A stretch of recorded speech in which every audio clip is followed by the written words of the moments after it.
Hello, everybody, and welcome to the episode nine of the Lost One podcast. Joining me today, I have SamuraiNoodlez, so you can actually see. It's exciting progress. Uh, we've even got our fancy Twitter handles right down below now, so that's pretty cool. But yeah, so this is a new setup we're testing out for this episode of the podcast. As you can guess, Shoshima is not here joining us today. He had some personal matters he needed to attend to. I'm sure that perhaps when we talk to him next week, he will be delighted to share with his adventures. But in the meantime, Samurai, it's good to see you. It's been a while since we've recorded our last episode. Oh yeah, yeah. No, a lot has happened, but some things, some good things, as you can see. Yeah. Yeah, finally got this workable. Well, the, Uh, the, the best part is that your connection is now stable. yes. Oh my God. Whereas we've spent what the last like, because what you've only missed, I think, what, like 3 episodes in total out of all the ones we've recorded, Yeah. if that. And it's like in the other like five, your connection's been okay, but like the last two that recorded were, honestly, it was pretty bad. We had to like stop and go, wait, we can't hear you, which means they can't hear you. Yeah. Exactly. Oh man. No, it is great. This area over here, what 500 up, 500 down, and it's amazing. There you go. There you go. So, yeah, the joys of having a good internet connection. And if you guys have been wondering, just why I have been putting out a podcast where the audio quality hasn't been great, it's because Samurai is one of my best friends. He and Shoshima, as I've talked about, have been friends with me forever at this point.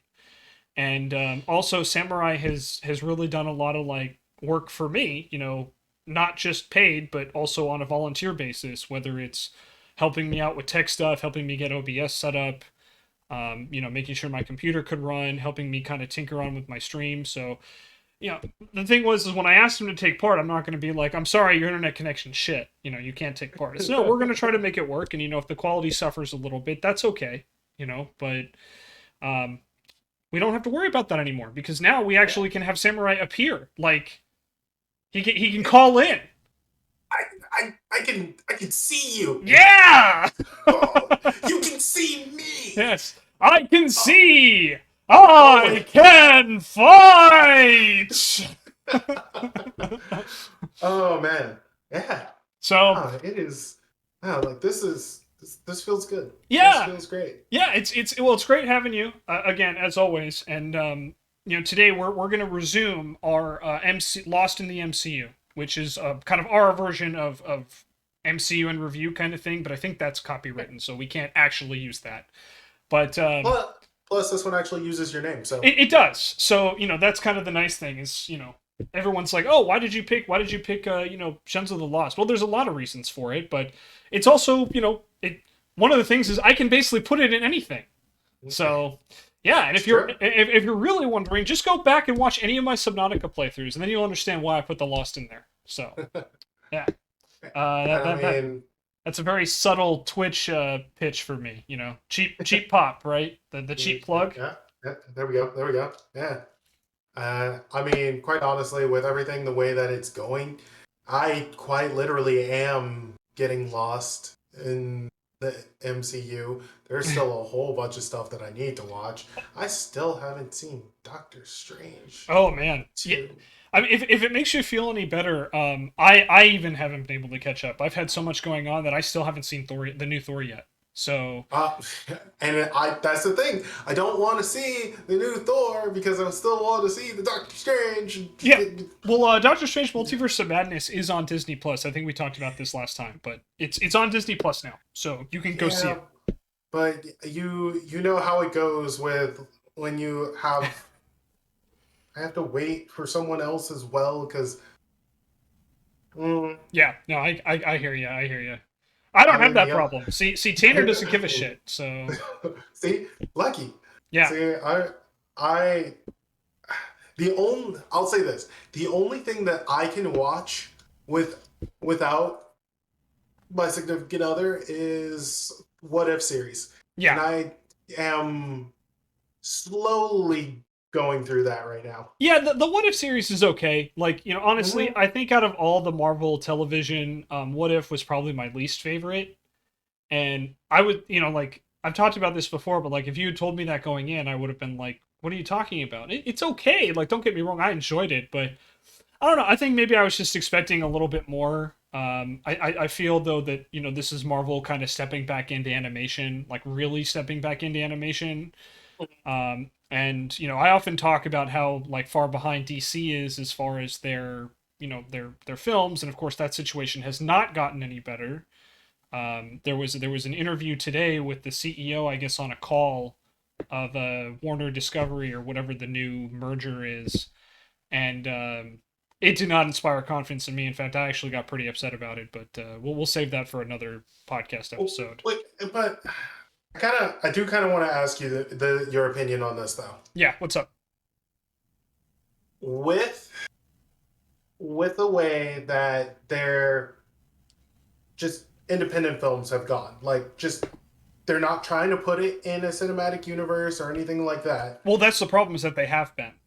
The only one that hasn't has been Matt Reeves' Batman with Robert Patterson. All the others are That supposed to be in this DC extended film universe. well, yeah, that's what I mean. Like Uh huh. the ones that are like kind of independent from each other.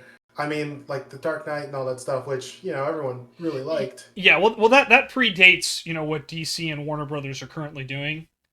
Yeah, Um, so when they're sticking to just one superhero that they're not trying to jam together it's versus it's still hit or miss.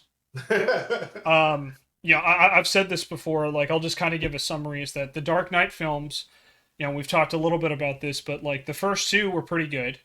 hmm The third one tried to do too much. It basically had the Spider-Man 3 problem. Um, mm. And I mean, yeah, Dark Knight third Rises. third one in the series So usually. then you had your first standalone, which was Man of Steel, Hmm. and Man of Steel was okay. It wasn't Hmm. good. It was Hmm. okay. Um, then Batman v Superman. So they immediately, instead of like doing a solo Batman film, they tried to do this like Batman v Superman thing, and it was terrible. Um, It was all right up until a certain point. I wouldn't even say it was all right.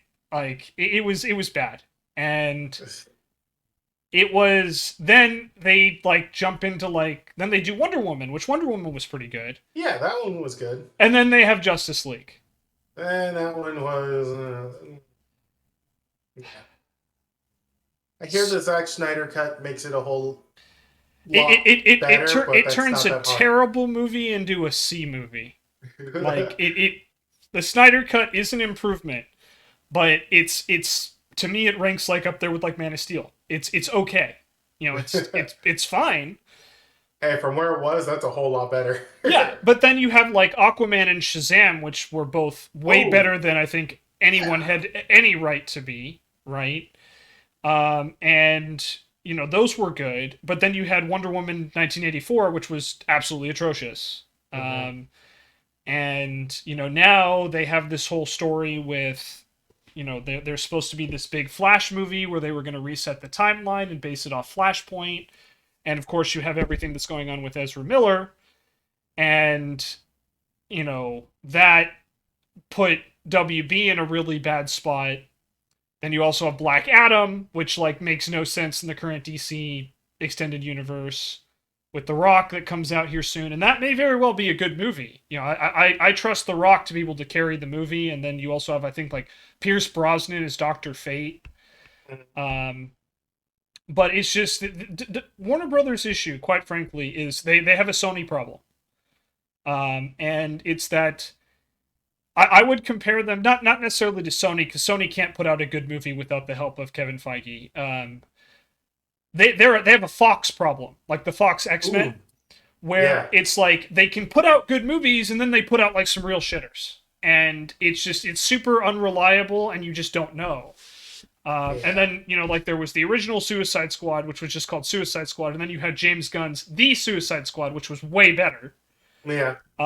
So again, it's like it's super hit or miss. Then the Peacemaker TV show, which I haven't seen, but I've heard nothing but great things about. Same. So it's like DC's problem is they have all this potential, they just don't know what to do with it. And basically the comment today that I didn't really want to get into now, but we're going to get into it, is the CEO basically made a comment because I don't know if you heard, but they just canned like a whole bunch of like projects that were supposed to go straight to HBO Max.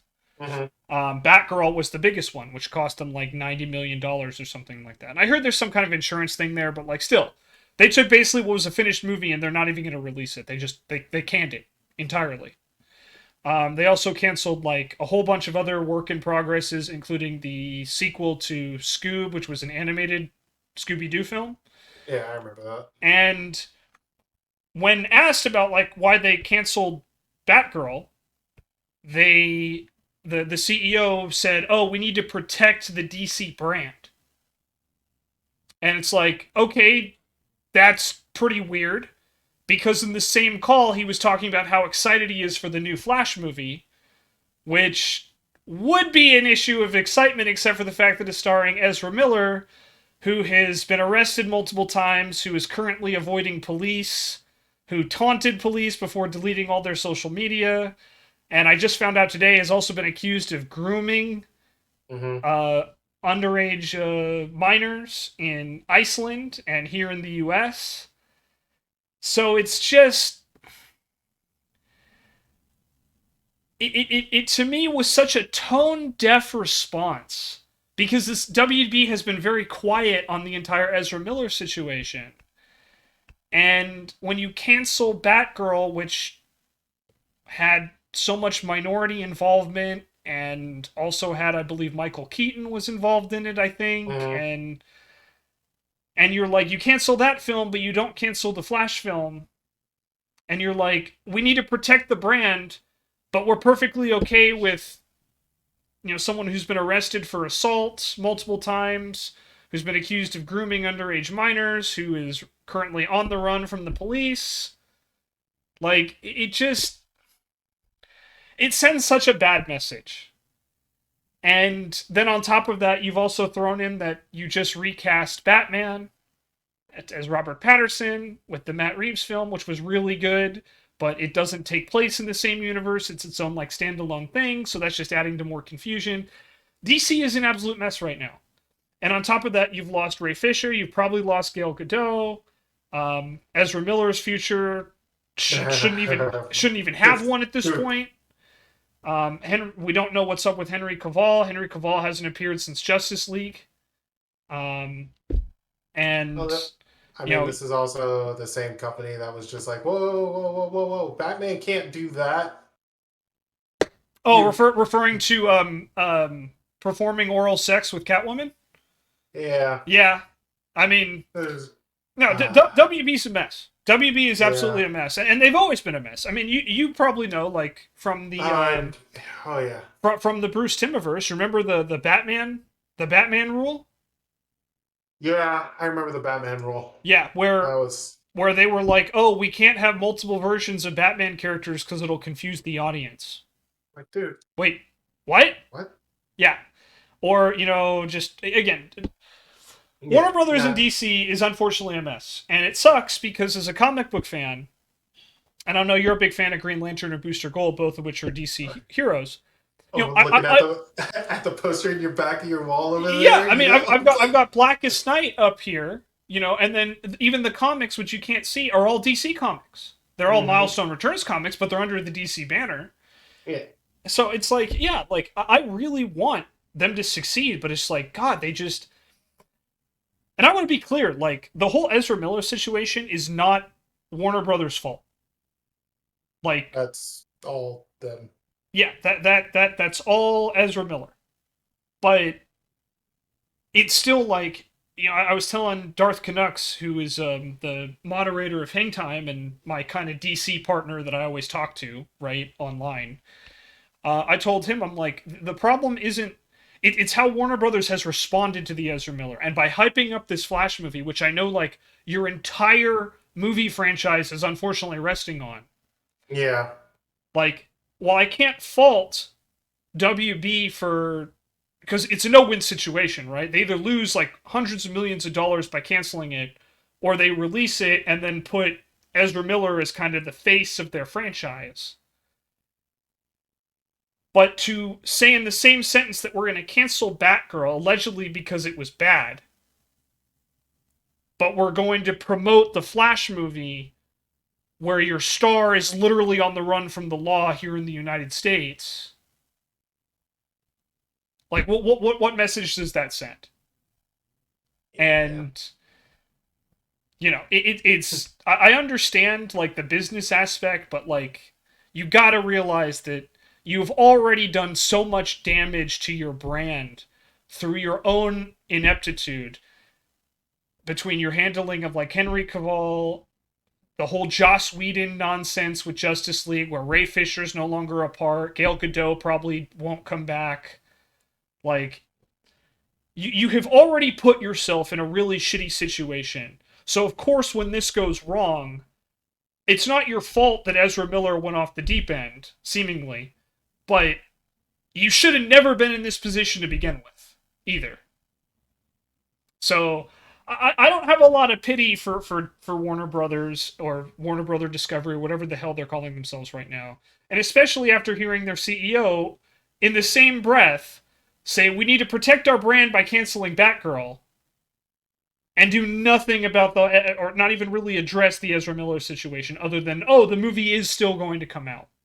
Like, to me, it's just, it's kind of like, unfortunately, since we're kind of dragging through the mud, like the news that's come out about Marvel and the way they're handling the special effects people they're contracting out. Mm-hmm. Where, for those that are not familiar, Marvel and Disney are essentially putting like major crunch times, causing super burnout and just destroying these special effects artists in an effort to like get everything done. Um, so it's like, again, no business is going to be perfect and you have to call it out where you see it, but it's the same thing. It's like, look, there was a way Warner Brothers could have handled this situation. That was not the way to do it in this call. And that's where I'm going to stand on that. So All right. So I opened up a can of worms on that one for sure. yeah, well, I mean, Yeah. it's all good. Now, yeah, no, it's a mess over there. Yeah. But yeah, let's topic at hand. Yeah. So we'll talk Thor after tearing both Marvel and DC a new one right there for what, the first 18 minutes of the podcast almost. So Jeez, yeah. Oh, I mean, they deserved it, but anyway. they do. And it's good that we're talking about like relative stuff because we are comic book fans and I think both of us really want DC to succeed. We and do. But also I'm an opinionated guy. Surprise, surprise, right? And if you're going to ask me about something, of course I'm going to talk about it, especially when, in my opinion, they just continually keep making bad decisions. And it's we'll do an in-depth dive on DC and everything that's gone wrong for them. I'm sure at some point. But let's switch back to Marvel, like you said. So let's talk Thor. The first Thor movie that came out in 2011. This was the fourth entry into the MCU, starring Chris Hemsworth and Tom Hiddleston, who, hilariously enough, now are among two of the longest tenured members in the MCU. As Chris Evans and Robert Downey, who were also long-term members, both departed after Endgame. Yep. Whereas both Hiddleston and Hemsworth are still involved in the MCU to this day, with Hemsworth appearing in Thor: Love and Thunder, which neither of us have seen, so we are not going to talk about today. Yeah, can't say anything about it. And Hiddleston appearing in Loki Season 1, and who's going to appear in Loki Season 2. So, minor spoilers there. There will be a Season 2 of Loki, if you haven't heard already.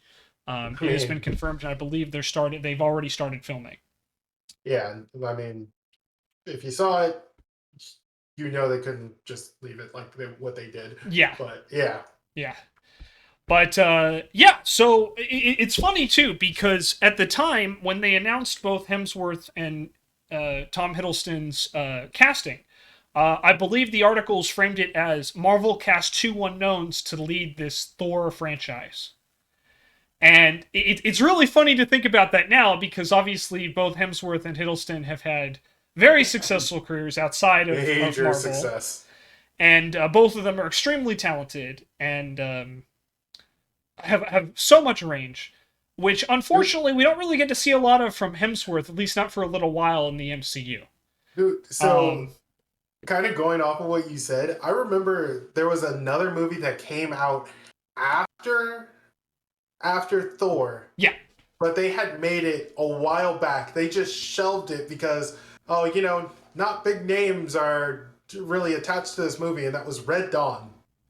Oh, yeah, yeah. Yeah, they shelved that for a while. And then Thor hit. Yeah. And now all of a sudden, oh, he's a big star. We Yeah. can put this movie out. And I'm not going to lie. I went to go see it. I thought it was... Red Dawn's good. It's good. The story is a little out there because we know... Yeah.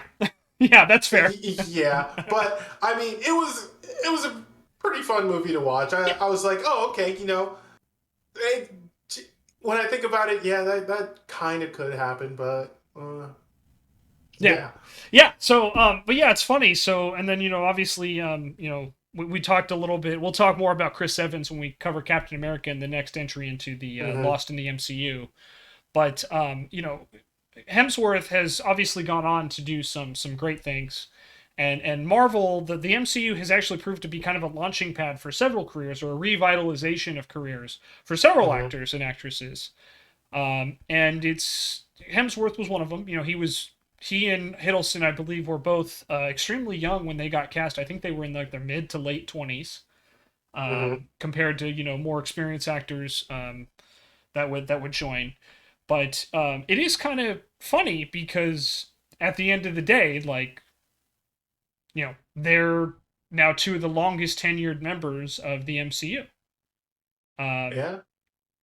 So, and let's dive in to talk about Thor. So Thor is a very interesting character because in a lot of ways, and Samurai, I know you weren't here for Shoshima and my discussion about the Incredible Hulk, but we talked a lot about, and since we touched on Superman today, a little bit with DC, Hulk and Superman have very similar issues where they're just so powerful, they're hard to write good stories for.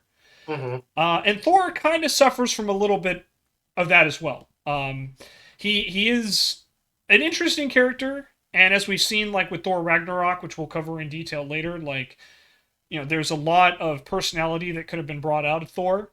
But as he is just kind of written, he's the Norse god of thunder, brother of Loki, son of Odin, friends of the Warriors 3 and Lady Sif. And he's a god.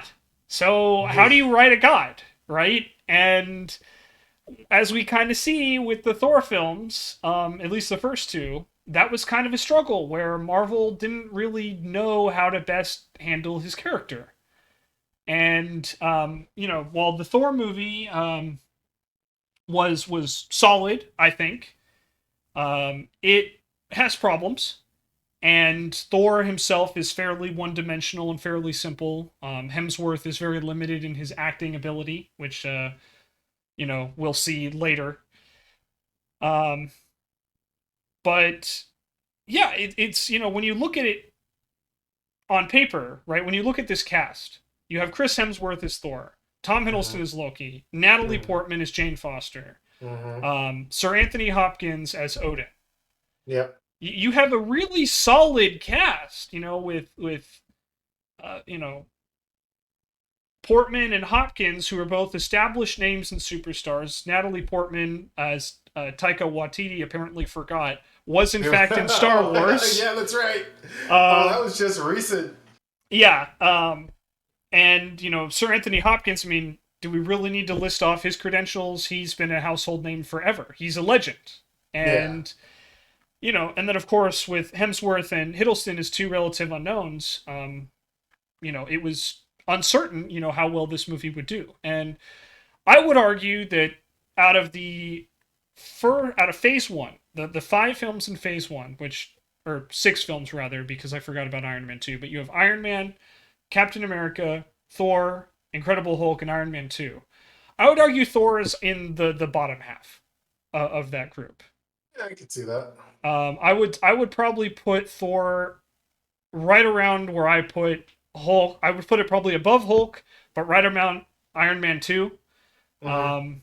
I think the Avengers is the top. I would probably go Avengers, the first Iron Man, Captain America, probably Iron Man 2, then Thor, then Hulk. That would probably be my like tier list of Phase 1, just off the top of my head. But Thor is definitely, I think, towards the bottom of the list. And again, that's not to say it's bad, but it could have been better, I think. How did you feel about Thor? Because you've talked about this before, how this was kind of your catch up point in the MCU. Okay, so at this point, I had not seen any movies that had came before it, Mm-hmm. and in fact, me catching up to the MC movies was kind of like accident. Yeah. But this one, a friend invited me to his birthday. We went to Islands for dinner, and then we went to go see Thor. Mm-hmm. And I was just like, oh, okay, cool. So this one was actually my first MCU film. MCU movie, Yeah. that I actually like, went out to see, and I was just like, oh, this is great. This world, like, the whole way that they plastered Asgard. I was just like, Oh, yeah. Asgard is like the visuals in this movie are amazing. oh yeah. And then he sentenced. He basically got sentenced to Earth, and I was just like, wait, no, I want to go back. Yeah, I already live yeah. here. I don't want to be part of this world. Fuck this. No, I want back on Asgard. Yeah, yeah. They took it away from me. But yeah, no, I have a bit of a an affinity Nostalgia for this movie. Yeah, Yeah. like it was the first one that really got me to be like, okay, and Yeah. so there's these other movies too. So maybe I watched them. Yeah. But yeah. Yeah, no, I think that's absolutely fair. And, like I said, just because I think this is in the bottom tier of Phase 1, I would still rank Thor as probably in the middle, like probably the lower or the middle of like the Yeah. overall MCU films. But I mean, I'm no like actual film critic, and yeah, we same. both have our own Preferences. opinions. So Yeah. yeah, so but yeah, no, there is a little bit of fondness there just for that reason. Yeah, absolutely. And that makes total sense. And again, it's not a bad movie by any stretch. No. We started out by kind of talking about how DC is just so hit or miss, right? And Yeah. for me, it's like the worst Marvel film is still better than the worst DC film, and the best DC film is not on par with the best Marvel film. Like what, Thor 2? Yeah, I would probably Yeah. put, like, for me, I would probably compare, just so you guys have like kind of an accurate, when I say like a film is okay, like I'd probably put Man of Steel with like Iron Man 2. Not a bad movie, Yeah. but not a good one. And then like Batman v Superman, like I would probably rank probably around where like Incredible Hulk is. Not good, but not like the worst thing I've ever seen. No, just Act 3 just did not need to happen at all No, I mean, in that film, but God, that's and yeah. again, we'll talk more about this, but like Batman v Superman had all the tools to succeed. It really did. It just had bad writing. That's all I wanted to see. Fuck whatever that third act was. Yeah. I just wanted to see Batman v Superman. That would have been great. Anyway. Yeah. I mean, digress. Yeah, we'll talk again. We'll talk more about that. But like, again, just I think to compare like apples to oranges, like DC, I think, is well above where Marvel is in animation. Like, yes, to kind of transpose right here, the best Marvel animation is like mid-tier like DC animation. Yeah. So in my opinion, the worst of like DC's animation is probably like among the best of like what Marvel can put out. Like, honestly, at this point, so far. And I mean, Marvel seems to be diving a bit deeper into animation, and we'll talk more about that later. But obviously, like with What If was fun. It was a good ride, amazing visuals. But yeah, it's pretty fun from what I'm looking at. Yeah, but like I'll just say this, like it's lacking a little bit on like it doesn't have the storyline connectivity that Mhm. that like we expect from like DC's animated stuff. Like Yeah. it's still good, don't get me wrong, but DC's just a step above, just kind of like how Marvel films are a step above DC films on average. Mhm. But yeah, so with Thor here though, we'll kind of give a brief summary of the film, and like Samurai alluded to, Thor Odin's son is a warrior and a warmonger. He is in line to become king of Asgard, but he makes a mistake, and in his hubris invades the land of the ice giants and is forced to get bailed out by his dad. Mhm. Right before he's on the verge of the Odin sleep, where he's at his weakest and most vulnerable. And as a result, he is cast into exile on Earth, where I believe he lands in New Mexico. Albuquerque. Yeah. Yeah, Albuquerque, New Mexico, or in that vicinity. Yeah. No, that's right. Whereas back on Earth, Jane Foster is, studying the stars, and basically through a happy accident, quite literally, um, is chasing these unexplained events, and runs into Thor I'm over here twice. like, I'm over here like, she. Oh, I just remember about. Oh damn. Yeah, Uh, yeah. I'm over here like, oh, she's hanging with actually one of my favorite characters from the movie. She always has really nice quips. I like oh, Kat Darcy. Dennings. Yeah. Yeah, Darcy. Yeah, Kat Dennings in this film. yes. Darcy. Yeah. So they actually brought Kat Dennings back for WandaVision, and Yeah. she fit in like so naturally in that. And then they teamed her up with Jimmy Woo from Ant-Man, Mm-hmm. and oh my god, like just give Dude. me a show with Jimmy Woo and Kat Dennings. That Oh, just dude, that would be amazing. I'm yeah, over here just like he, she's oh, oh god, this is like a whole different subject, but just the yeah, part where she's over here like just watching what's going on, straight up eating popcorn and whatnot. yeah, I was like, hey, I was watching. yeah. Have Oh, but anyway, Jimmy Woo's he's played by Randall Park, right? I uh, think that's his actor. That's his name. I believe so. Yeah. Let me If look this up. yeah, So don't have. if only we had access to a wiki or something via an internet connection.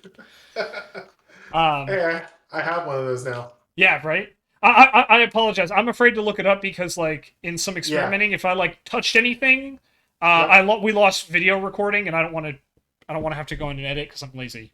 So Yeah. It's Randall Park. okay, it was Randall Park. Yeah. Okay, I thought so Okay. because we've already messed up one MCU actor on this series, like, and by we I mean Shoshima and me. So I'm It's really not Cuba Gooding Jr. yeah I'm doing my best to not do that again.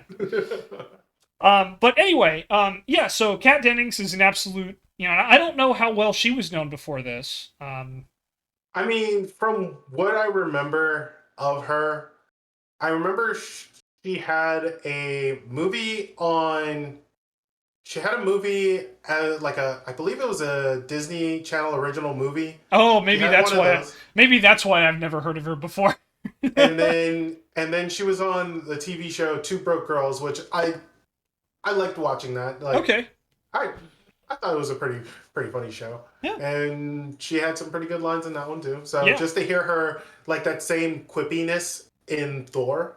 Yeah, it gave you something to kind of latch onto. Yeah. Yeah, I was just Yeah. like, oh, okay, this is endearing. This No, is familiar. she's great. I mean, to me, she's like one of the sleepers of she's absolutely like one of the sleeper stars of the Thor franchise. I mean, we obviously talk about Hemsworth and Hiddleston, Natalie Portman, Anthony Hopkins, of course. Yeah. But yeah, I mean, Kat Dennings, God, just such a joy. I was so glad they brought her back for WandaVision. Like, so grateful. But yeah, so essentially, in what they discover is Loki, set up Thor basically to get exiled, and then takes advantage of the fact that Odin's asleep and tells Thor, hey, he's dead. You killed Odin by straining him, too much, and essentially tries to, as we now know, tries to rule Asgard. Yep. And Thor meanwhile learns to humility, and with a little Hawkeye cameo, Fun fact: this is Hawkeye's first appearance. I don't think he's ever named, So but yeah, no, he isn't. I yeah, I believe they use his real name, yeah. I like think his they real call him. I last think they name. call him Barton. Like Yeah. send Barton, because Coulson. For some context, Thor's Mjolnir gets the enchantment. If he be worthy, shall grant the power of Thor. What we all know, Mm-hmm. and is also thrown in, and basically becomes this site where Stan Lee hilariously like destroys his truck trying to lift it that way, Yo, did I get it? and then we see that Coulson and Shield are sent over there, and Mm-hmm. they basically secure the area. And after Thor like fights his way through all the Shield grunts, Barton has a shot on him, but doesn't take it. Coulson wants to see what he can do. Thor fails to lift the hammer and promptly gets arrested. And Mm-hmm. you know that is kind of Thor's first like real big step towards humility. Is he can't lift his own hammer that he's fought with for at this point centuries. Yeah. And then Loki of course comes in to rub salt on the wound, telling him Odin's dead, and that he is apologetic. And Loki ends up sending the destroyer to kill Thor. And luckily, Thor sacrifices himself in order to save Jane and his new human friends, Mm-hmm. including Dr. Eric Selvig. And I will not even attempt to pronounce that actor's name, but he's brilliant. I think it's Which he'll show up later, Skarsgård yeah. or something like that is how you pronounce it. Oh, But man. yeah, he's amazing. If you haven't seen him before, he's fantastic in everything he's in. Um, Let me see if I can see this. and Thor is granted back the power of his hammer, and returns to godhood, and then returns to have a fight with Loki after the Lady Sif and the Warriors 3 come to help him. So but in an effort to to save Loki and to you know save Asgard, he has to destroy the Rainbow Bridge, which mm-hmm. prevents him from coming back to Earth. And that's kind of where we leave off. And Thor is again it's pretty much a straight out of the Nordic myth, the hero's journey, right? Um, Yep. he's taught humility, he gains his powers back. Loki disappears into the Nether because he refuses to atone, and that will tie directly into Avengers. Um, Oh, hey. Uh, yeah, no, you got Skarsgård? Skarsgård, Skar, yeah, Scars. I don't know what the accent over the A is. yeah. That's the only thing that's throwing me off. I can't pretend. I'm so bad at name pronunciation, but Yeah. he's Stellan Skarsgård. but Yeah. he's an Okay. absolutely fantastic actor, and he's someone I had never heard of before this movie, but I've seen him pop up in a lot of other stuff, and he always does great. Mm-hmm. Um, but yeah, so that's kind of the brief summary. So Thor is again an interesting character because, as we talked about, Hemsworth he was brand new. Hiddleston was brand new. Hiddleston became an instant star, with his performance of Loki. He was absolutely fantastic. Um, Obviously, Sir Anthony Hopkins is always going to bring his A game, even when he's just goofing around and eating grapes. Um, and Natalie Portman was great in her role. Obviously, we talked about Kat That Dennings, Dennings, yeah. and Mr. Skarsgård. Um, but it just overall as a whole, it was a really solid movie. Had some good Marvel comedy in there. Of course, Clark Gregg resumed his role as Coulson, and at the time, Gregg was kind of the thread that the common thread that appeared between all of the movies, right? Dude, I remember watching some of the other movies and thinking, it's like, man, this guy is annoying. And then, like, slowly became like, oh, he's really becoming one of my favorites. Yeah, And, Agents of S.H.I.E.L.D. happened, and I was just like, oh, bro, you get this. yeah. I mean, All right, I like you. there's a reason why Coulson was the one. And spoilers for our Avengers podcast, was the one they chose to sacrifice to unify the Avengers together. He had a Mm-hmm. relationship with Tony. He had a relationship with Thor. He was a huge fanboy of Captain America. Both Barton and Widow knew him as an agent of S.H.I.E.L.D. Mm-hmm. And, the only one who didn't really have like a deep connection with them was Banner. Yeah. But, it is, again, like you tie in. And then, of course, Clark Gregg was just, he brought such a finesse to the role. Mm-hmm. And, Clark Gregg is another extremely underrated actor, in my opinion, who I really wish they had done more with in the MCU. I understand why they killed him off, and, but he was pretty much the heart and soul initially for Agents of S.H.I.E.L.D. when it was struggling in its first season. And then, eventually, obviously, Yeah. we fell in love with the entire cast, but Dude, yeah. yeah, it's just Clark Gregg is so good. And, he's a fan, and it shows, in his acting. So, but Thor is really significant because, again, Thor has kind of become one of the central figures of the MCU now, especially with Captain America, the original Captain America, I should say, and Iron Man. No longer in the picture. Thor is he's the last remaining big three, Yep. um, and it's interesting to kind of see. I'm curious to see what direction they're going to go with Love and Thunder, but it's something to me that Hemsworth, I think, has really shown just how much he's grown as an actor, and I'm curious because like now with this kind of new generation, Hemsworth is still pretty young Mm-hmm. and can probably go for like another decade if they really wanted him to. Can I So just no, I just want to mention this. I know this is for more like future things, but I'm really glad that they dropped that whole Shakespearean thing with Thor in yeah, later movies. oh yeah, I That mean, and we'll talk about this later, but like yeah. Thor: The Dark World, while not the worst movie I've ever seen, I think is almost universally considered to be one of the bottom tier MCU films.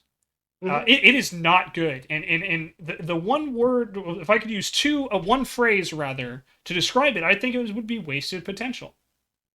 I I remember renting that movie just to like try and catch up Uh huh. on Google Play Movies. And I that's the only thing I remember from that movie is that I rented it on Google Play Movies. And Yeah, it's like that movie was we'll it we'll was do we'll do a deeper yeah. dive, but like Yeah. even in the Avengers, like Thor's role there is fairly limited, and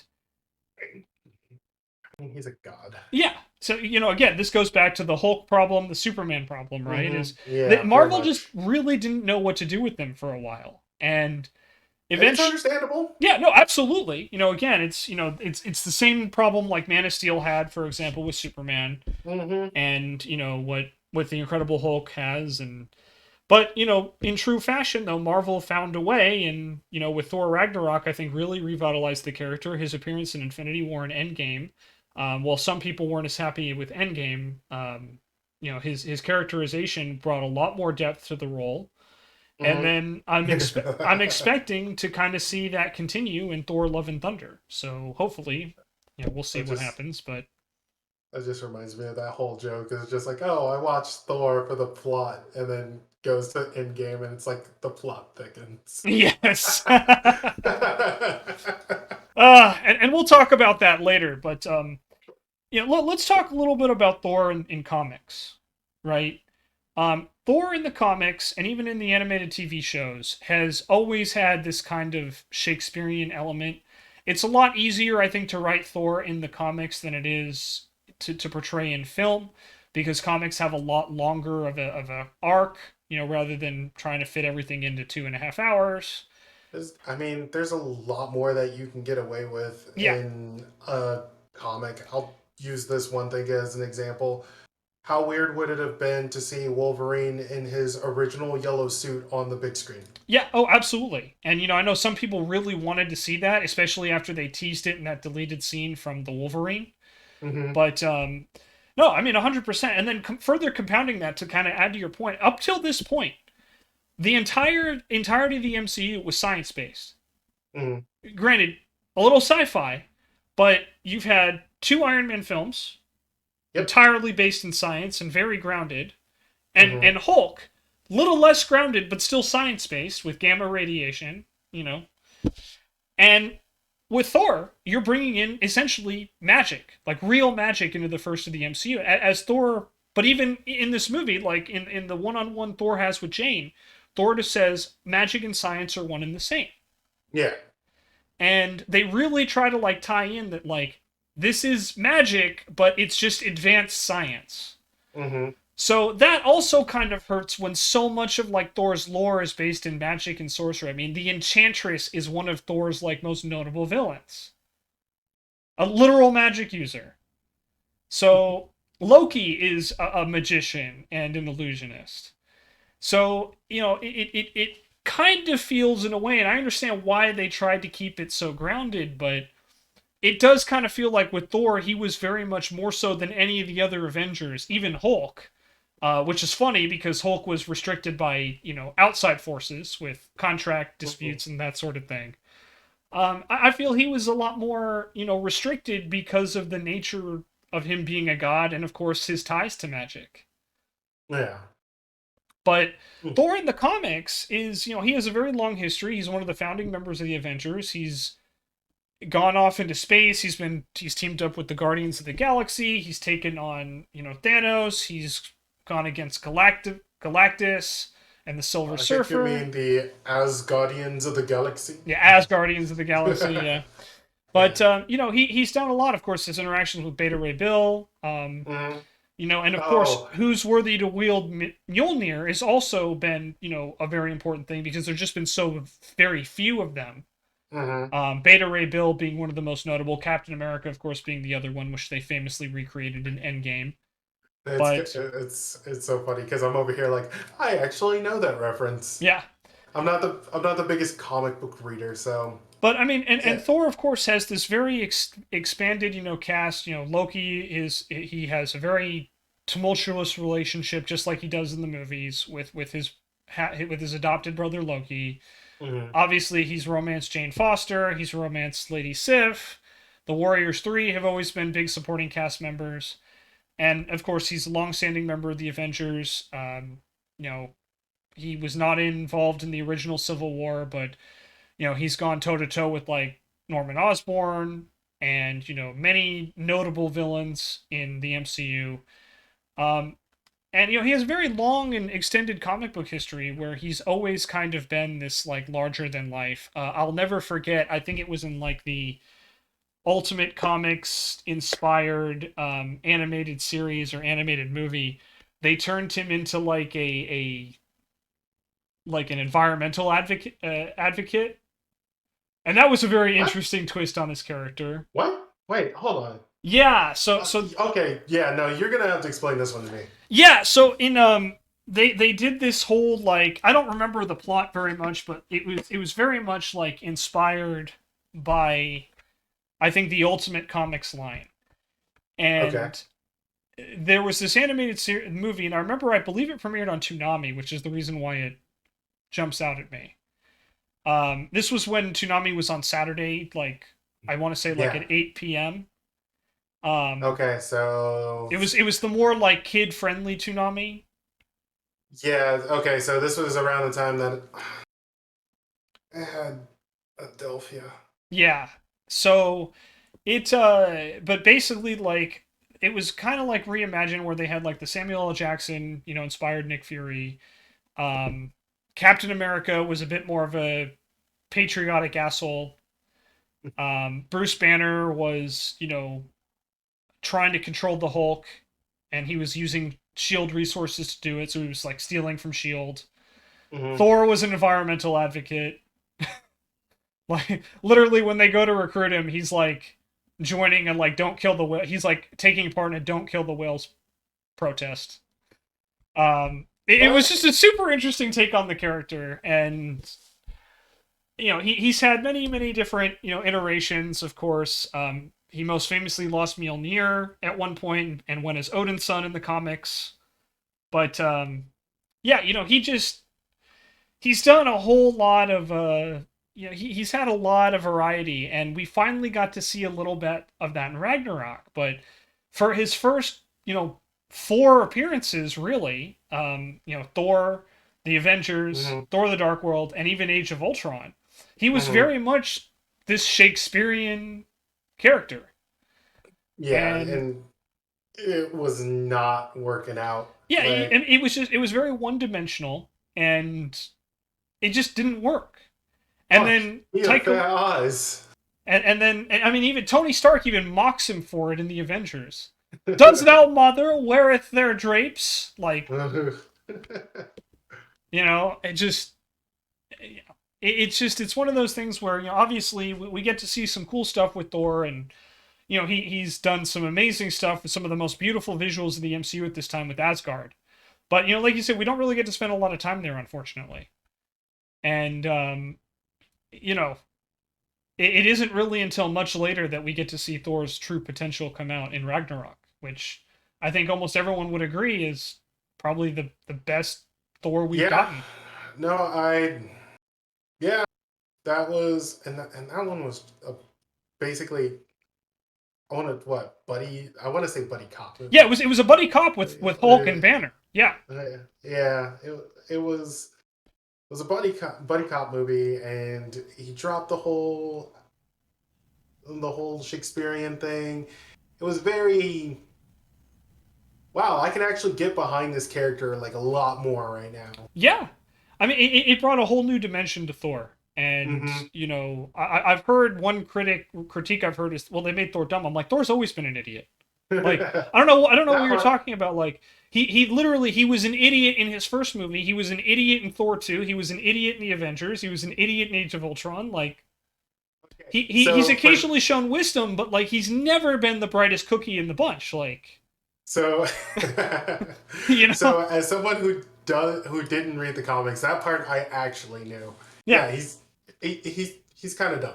Yeah, he's Um, well meaning, but he is very much a stereotypical jock. He's great at combat, mhm. and occasionally he drops some real freaking wisdom and badassery, but no, I mean he is in many It ways he's kind of an idiot. And we love him for it. and I just I just love the story that he talks about with this is getting more and more into Ragnarok, but just Yeah. that story about Loki Oh, Loki with turning into a yeah, snake. yeah, then he went like yeah. We'll talk. We'll probably go Yeah. into extensive like in this podcast. We probably spent about like half the time talking about DC, half the time talking about Thor. But again, that's just the way it goes. Sometimes this isn't going to be like a detailed movie review, as I'm sure Oh you've come no. to expect by all the other episodes we've had. But the important thing though is that Thor again, Chris Hemsworth has played such a big role in the MCU, and he will most likely continue to do so because he supposedly has really big plans moving forward with him. With the recent announcements, for those that don't know, Marvel just announced their Phase 5 and their Phase 6 slate, and we've got like two Avengers movies coming out, both of which Thor plays a pretty big role in. Secret Wars and the Kang Dynasty. So I, as someone, okay, so Comic Con just passed, Yeah, and I know they just dropped like all of that, which yeah, they dropped you a know, ton of stuff. well, I mean, they had like 2 years to do it, so Yeah. yeah.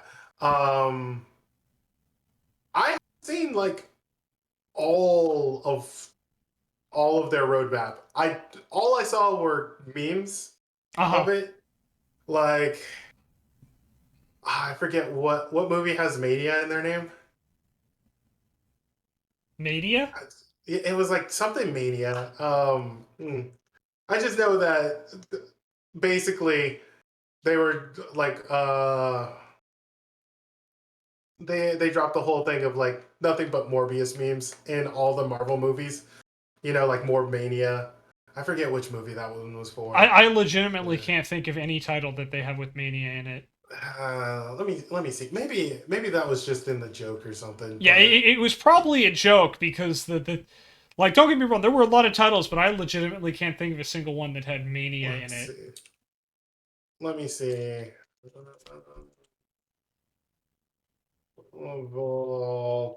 Road roadmap. Yeah, you can just put like Marvel Phase 5, Phase 6 roadmap. Yeah. Let's see. So, because someone called it like Morb Mania, just and then ultimately leading up to, I think it was Avengers. It's Morbin time. Oh god, yeah. Yeah, no, like that's So phase 5. You said phase 5 and phase 6. Yeah, because Yeah. Phase 4 is ending this year with Black Okay. Panther: Wakanda Forever. Although technically, I think I Am Groot is like the close, but Agatha's getting the thing. Cool. yeah, Cool. Agatha. Mm-hmm. All right. She's getting her Blade. own spin-off. Nice. Thunderbolts. Yeah, That one's. Thunderbolts, which is basically think like Suicide Squad, but for Marvel. I'm It's a sorry. I'm team. looking at the face. Isn't that Yeah, it's a what's team of his face? villains. What's his name? Mm, he was in uh uh Secretary Falcon, Ross. Falcon and the Winter Soldier. Oh, The guy with Zemo. the mask. Yeah, there we go. Baron Zemo. Yeah. So Yeah. Zemo is rumored to be a part of that movie, but it hasn't been confirmed yet. Okay, well, I'm looking at this dude with the purple mask right on the cover, but Yeah, but so Thunderbolts is a organization led by General Ross, whose nickname is hmm Thunderbolt, and uh basically it's like a group of villains. Think Suicide Squad, but yeah. instead of having God, I can't even Amanda Waller in charge. It's Thaddeus Thunderbolt Ross. Okay. Although I don't know how Uh that's going to work because the actor who plays Ross has gotten into a lot of trouble. We talked about that on the Hulk pod, so but yeah, I found the movie that they were making fun of with that yeah. one. Which It was one? Quantumanium. Oh, Quantumania. Yeah, Yeah, with Quantum. Ant-Man and the Wasp. Yeah, okay. Yeah, so Yeah, that's why I okay. didn't think about it. But yeah, it's the new Ant Man Yeah. film coming out. Yeah, Yeah. I couldn't just leave that. I was just like, this is yeah, killing it's me. all I good. It's all know I good. saw it. But anyway. But yeah. So we're actually approaching the 1 hour mark. So Oh. we should probably wrap up here. And I know we didn't really get to talk a lot of Thor, but unfortunately, a lot of the best parts of Thor will come in the future. Yeah, We'll, it was we'll like it was the building up of Thor, yeah, the movie. Like I said, very fond to me for being the first one, but yeah. And it's again, we've talked a lot about like how it had an amazing cast. Just when you're writing a Shakespearean character, you're limited to your format, and the Shakespearean format doesn't necessarily translate super well, in my opinion, to modern media. And with Thor, like, again, it's unfortunately he was very one dimensional, was very limited, and as we'll see in Dark World when we talk about that in a couple episodes, it oh was god. it was not a good movie, and it's a shame, but Thor, unfortunately, I think out of all the major Avengers, the only one I think who's gotten screwed over more than him on average is unfortunately Hulk, and Hulk is mostly due to contract issues with Yeah. Universal, rights issues. But overall, though, again, as we've seen, like Thor in many ways laid out a lot of the foundation. It's the first movie to take place in space outside of Earth in the MCU. It Mm. introduced magic to the MCU. It introduced, of course, the gods, which will play a big role, I'm sure. And it was really the first MCU film to kind of, sort of try to get a little bit away from the whole grounded approach that the previous three entries have taken so far. Yeah. I mean, up until this point, like you said, it was based in science, Yeah, but now here we are in like space and magic realms, and now we have movies like, way later, like Shang-Chi yeah, over here, where it goes into a new world of uh, yeah, of magic. Like CGI is basically the best way I can put it. Is like the yeah, whole thing is just really, it's beautiful, it's great, looks awesome, yeah. CGI masterpiece. It really is. And, again, Marvel, treat your CGI artists better. Seriously. Mm. But you're right. That's the thing, and that's part of like the world's like. I will compare it to like when Wakanda was brought to life in Black Panther, Oh, dude, and just how gorgeous that looked.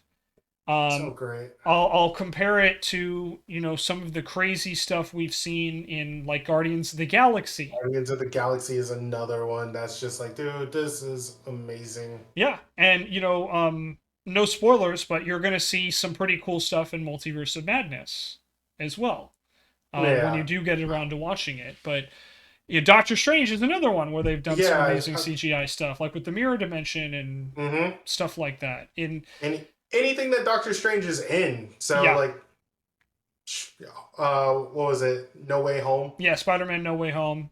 That one had some pretty good Yep. yeah, throughout it. It was pretty good. I Yeah, mean, they come back. They kind of grounded a little bit after some stuff that happened in that movie. If you yeah, and haven't seen it, we'll talk about that in detail, yeah. I'm sure. But we don't want to talk about Spider-Man when Shoshima's not here. He will kill us. Oh, okay. So Well, I'm over here, so yeah, I know, right? He'll find you. He'll be like Liam Neeson in Taken. Um, but yeah, so that's kind of I think that's kind of a good summary of Thor. I know we talked a lot about DC at first, but it's good to kind of talk comics, especially relevant stuff. This podcast will come out a couple weeks from after we're recording it, but yeah. it's still good that we address this stuff and we did spend some time talking about it. And plus, like, we kind of ran into this problem with Hulk, where there's just only so much you can talk about because the character itself in his one movie appearance didn't really do a whole lot.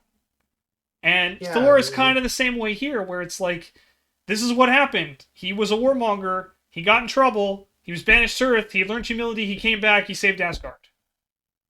yeah. No, he really didn't come to fruition until literally his third movie. Yeah. And at that point, it And was his fifth. I think it was like his fifth appearance. So yeah, because he had and I already, mean, yeah, and that's kind of funny in itself, right there, because most movies are like, oh, first one's pretty good, the second one, like awesome, the third one, yeah, but this one's over here, like the first one's pretty good, the second one was, and then the third one was like, so far, best of the trilogy. Without seeing Love and Thunder. Love and Thunder, it's the best like, one. Yeah, yeah.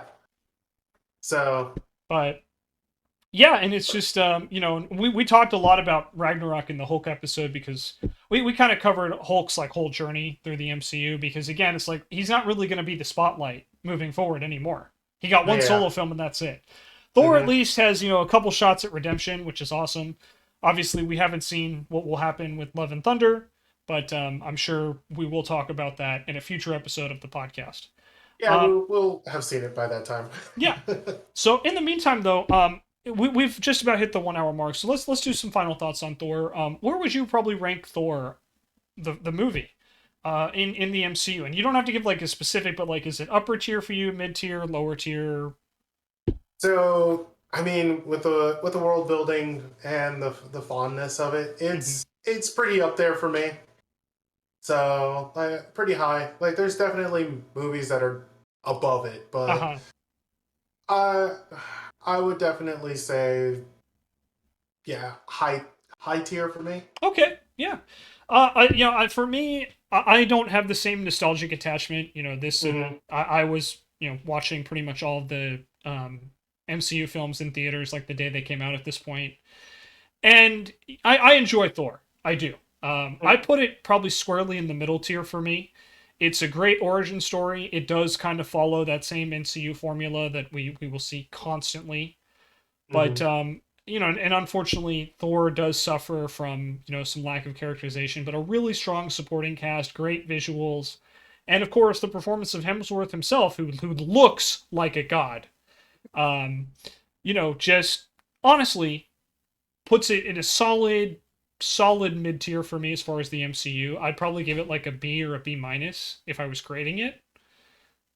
Speaking of which, I'm really glad they ditched that wig. Right.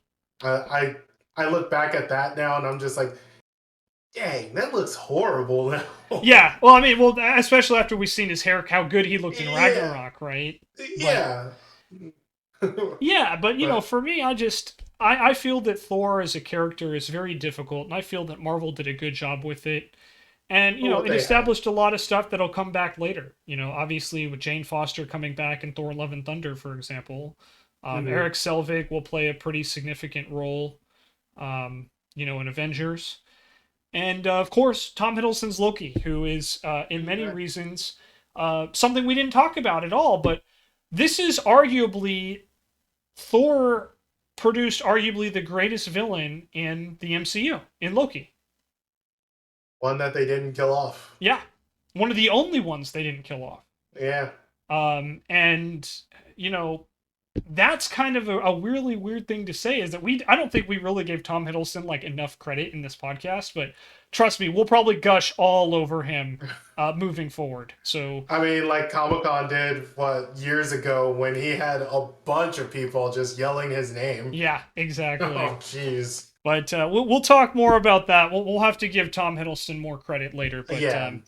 you know, again, overall, solid mid-tier film, launched the careers of Hemsworth and Hiddleston, both of which I think are very talented actors, and have become, as I said, you know, the longest-serving members of the MCU, I think, at this point. So, without further ado, let's sign off here. So, again, you can see our fancy Twitter @ right below, but you can also find me on Instagram, TikTok, and Twitch at Shenzo the Lost everywhere. You can find him at SamuraiNoodlez on Twitter and also on Twitch. Yep, getting back to it. I mean, this whole setup soon. Yeah. I'll be back on Twitch. Yeah, but also just on a personal note, it's great to actually get to see you. I hope the audience enjoys getting to see you.